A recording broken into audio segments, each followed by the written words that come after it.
Konnichiwa! Here is today's vlog. We're gonna make pistachio cranberry biscotti.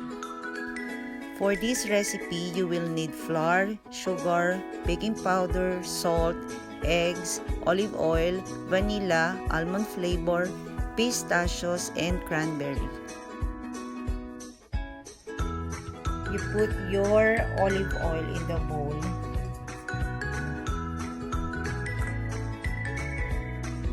Together with the sugar.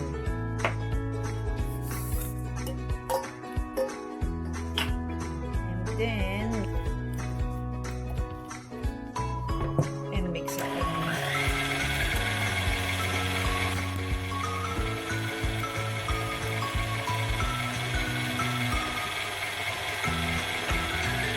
After that, you put the egg one at a time.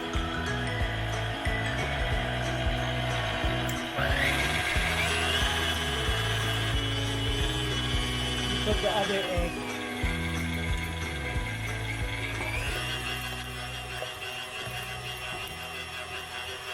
While mixing the olive oil and the egg, you have the sifted flour.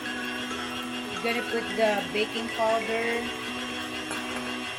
and the salt.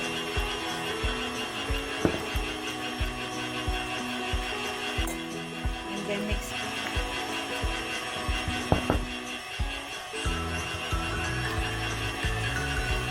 You need to put the vanilla. Then you need to put the almond flavor or essence.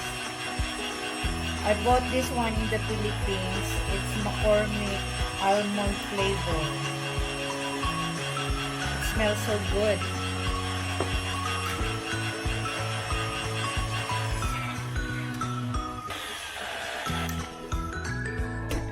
Slowly put the dry ingredients.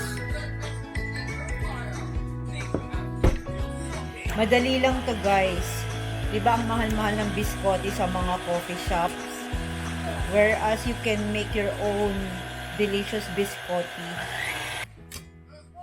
I remember nung nasa Philippines pa kami nakatira, nakabili ako ng 35 pesos each na biscotti. I don't know ngayon kung magkano ng biscotti sa Philippines.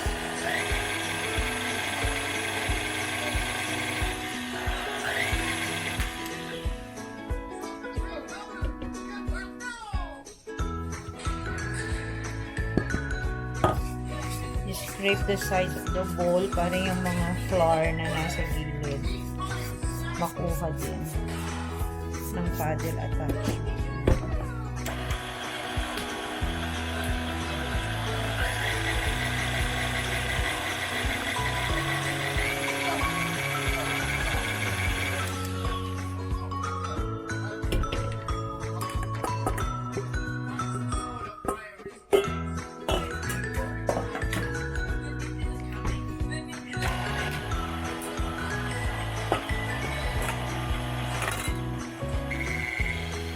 Mix this batter for 2 minutes, and then after this, you're gonna put the pistachios and the cranberry.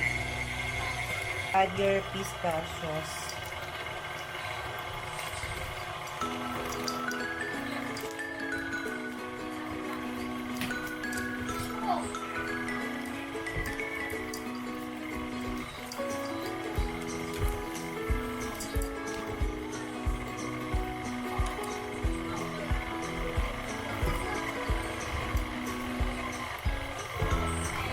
Then add your cranberries.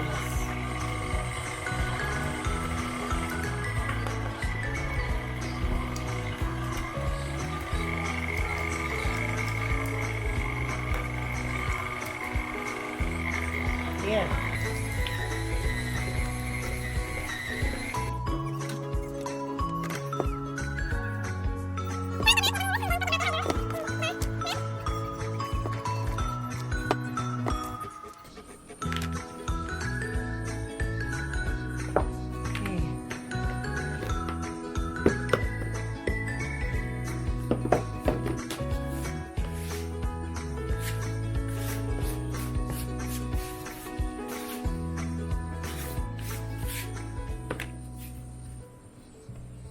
gonna cut it into two and set it aside.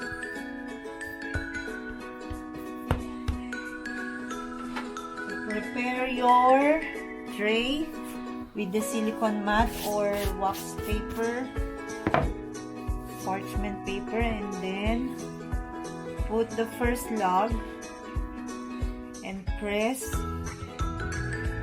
the log like this.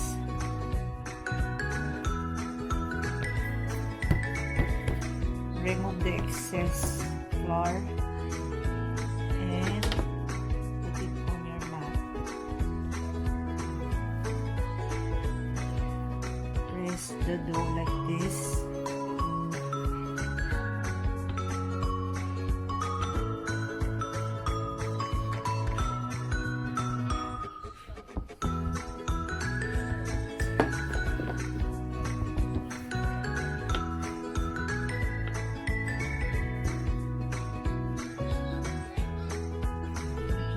Thicker biscotti.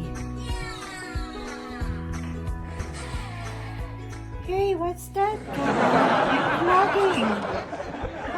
I'm vlogging, Gabba. Oven at 150 degrees for 35